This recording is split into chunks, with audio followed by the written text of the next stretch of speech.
In this lesson, I will show you how to emit particles from a surface manually without using the shelf tool.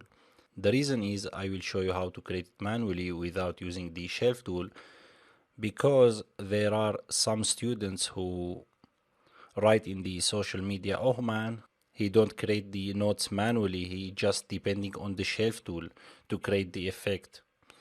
So why I will not use the shelf tool if they are there, right? So the company, side effect company, created this shelf for using it, not for watching on that, right? So they are just talking, oh man, he just using the shelf tool. He just depending on the shelf tool. Okay, so now I will show you how to create it manually. Are you happy? Okay, so let's create the grid first. Oh, I forgot. I was going to click on the grid in the shelf. Okay, right. So I will go to the network editor and hit tab and type geo. And let's dive inside and delete that. And I will hit tab again and type grid. This is the grid. And let's zoom out. And let's move it up a little bit by setting this one to, for example, 3, or let's set that 6, and let's zoom out. And now I will create the auto dop network. I will hit tab and type dop network. And now let's dive inside, and you can of course delete this output node, but let's leave it there. And I will hit tab and type pop object, and I will hit tab and type pop solver. Okay, and again pop source. Okay, so this will be the source of the particle, and this is the particle. I will connect the gray color to the gray color and this purple color source to the pop source, and I will connect the pop solver here. Okay, so if you move the time slider, you will not see anything, any changes. So I will select the pop source, and then in the SOP I will click here and I will choose the grid. Okay, so this is the grid. I will choose, you can click on the geo or you can click on the transform one, which is the last node. Okay, so let's click on the transform one.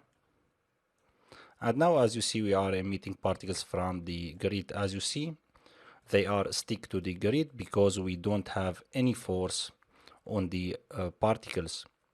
You can select the pop source and then go to attributes, and here I will change that to add to inherited velocity. And if I change the variation a little bit, the velocity, sorry, and hit play, now the particles moving. Okay, and another thing, if you go to the source, and here you see emission type, so you can change that, for example, to all points. And now the particles will be emitted just from the points on the grid. As you see, every point emitting particle. Or you can choose all geometry. As you see, now the geometry is duplicating itself. And we have here points. And again, it's a little bit working like the all points. Okay. And we have the scatter onto surface. This will scatter the points on the surface.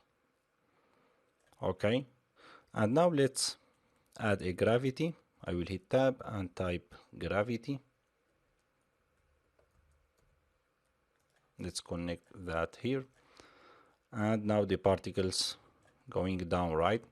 And now let's add a ground that will collide with the particles. We will add that manually without using the shelf tool. Okay, so I will hit tab and type ground.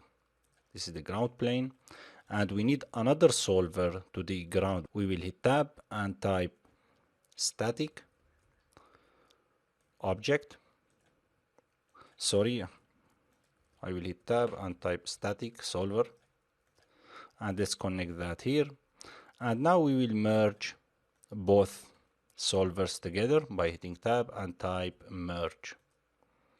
I will merge that and this one here, and we can move the gravity here and connect that here too. Okay, I will delete this node, I don't need that for now. And now if I hit play, let's see, as you see, the particles is not colliding with the ground. The reason is, if you select the merge, you need to change the effector relationship to mutual. So now they will collide with the ground. Okay, and I will go to the object level, and now we will import the particles to another geometry. We will hide that, and now I will hit tab and type geometry, and let's call that result. Okay, and I will dive inside and I will delete this node. Now I will hit tab and type dop import. You can choose the dop import or the dop IO. Okay, so I will choose one of them, dop import.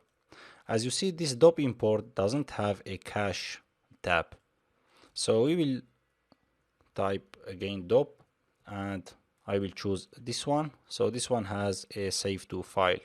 Okay, so you can choose both of them if you want.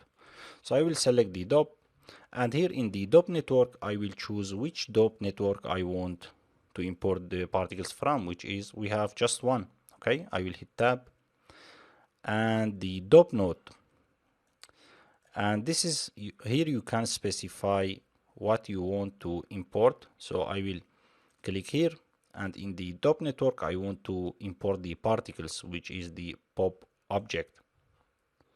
Okay, and let's see if that works. Go there, we will reset the simulation. It's not working, just 1 second. I will see why it's not working. Checked. See, it should work, but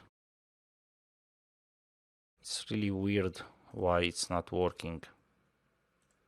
Okay, so you need to change that to particles. I forget to click on the presets. Okay, so you need to change the presets to particles.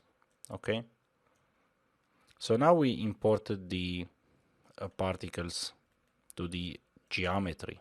Okay, so now we can of course hide the autodop network.